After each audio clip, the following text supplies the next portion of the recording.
Oh, man. Good morning, y'all. Good morning. I just woke up. Got a Woj mom. And that's what we're talking about today because Kemba Walker has been traded. Kemba Walker has been traded. Specifically to who? Who, B-Souls? Well, let me read out the deal. The official deal is that the Boston Celtics are trading Kemba Walker, the number 16th overall pick in the 2021 NBA draft, and a 2025 second round draft pick in exchange for Oklahoma City's Al Horford, Moses Brown, and a 2023 second round draft pick. There's a lot to unpack, but I feel like the biggest one is the fact that they packed Kemba Walker up. Kemba Walker is not a Celtic anymore. It wasn't too long ago when Kemba Walker was and this is kind of sad, he was the biggest free agency signing in Boston Celtics history.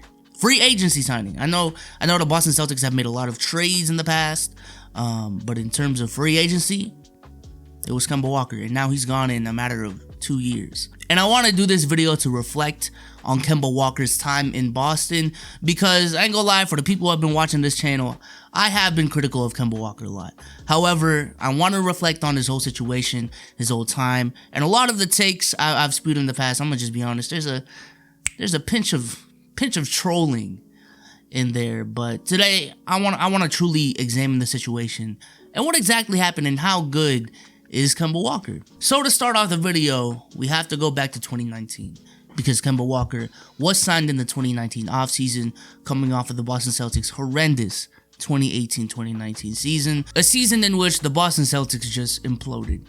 The biggest implosion in recent memory, I believe, coming off a Eastern Conference Finals appearance where they were one game away from making it to the NBA Finals. Kyrie Irving and Gordon Hayward came back from their injury, and based off of the previous playoff run, there was a lot of egos to be managed, there was a lot of touches to be passed around, and it didn't turn out well. And let's just be honest, the biggest scapegoat of the situation was Kyrie Irving. Boston Celtics fans wanted and are still really happy that the Celtics got rid of Kyrie Irving. They didn't re-sign him. Kemba Walker was brought in to replace Kyrie Irving. The take back then was Kemba Walker was a player who, after a career season in Charlotte, was a player that was just a notch above Kyrie Irving. But in terms of leadership, team chemistry, and all of the intangibles, Kemba Walker was a better fit for the Boston Celtics. Also, to give more context going into the 2020 season, the Boston Celtics did let go of Al Horford, and also prior to the performance of last year, Jaylen Brown and Jason Tatum still had a lot to prove. They were not the 25 point per game scorer studs we know them as right now. And I'ma just be honest, this was still a time period in NBA history where Jason Tatum was getting compared to Kyle Kuzma.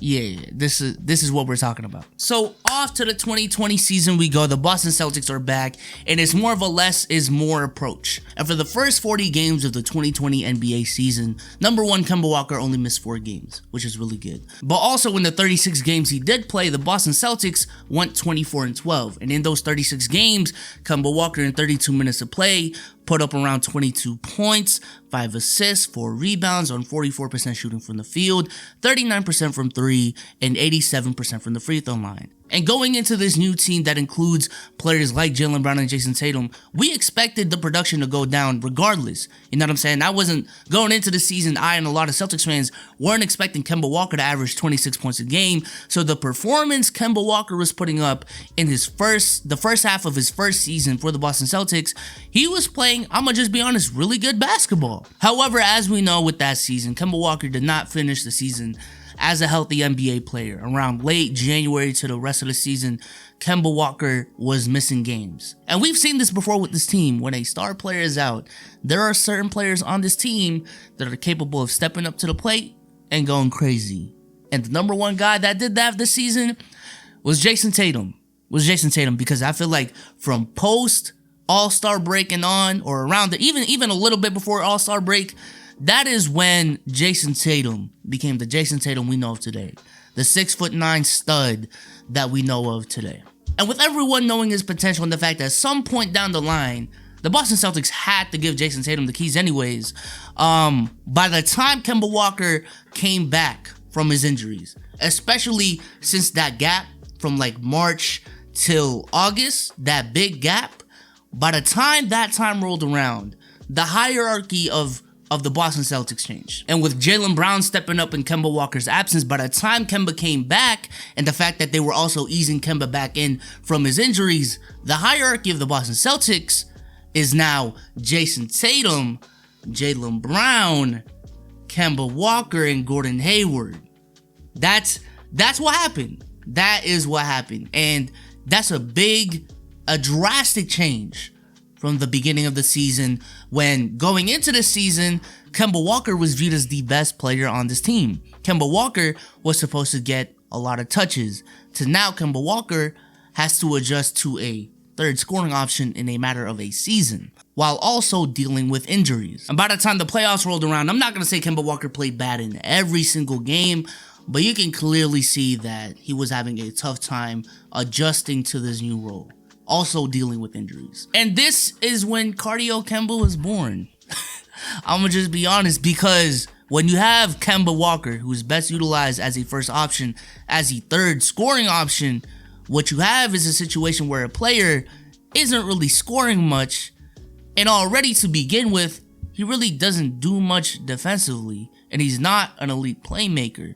So the combination of those three things, it's like there are games, especially when Kemba Walker is having a night off, and with injuries, he was more susceptible to that in the playoffs, where, for an example, Game 6 of the Toronto series, Kemba Walker played 51 minutes and only scored 5 points and shot 2 of 11 from the field. And in the next 2 games, he shot 31% and 32% from the field. So then cool, it's okay, it's Kemba Walker's first season. And then we go into this season, where the roles are more established. It's Jason Tatum, Jaylen Brown, and Kemba Walker. Clearly Kemba Walker as a third scoring option at this point, because of the fact that Jason Tatum transformed into like a 27 point per game scorer this season, and Jaylen Brown did as well. And while many Celtics fans were hoping that Kemba would be more healthy this season, I would say this is the most injury-riddled season Kemba Walker has ever had. But also in the games he was playing, he just, and I don't know if it's coaching,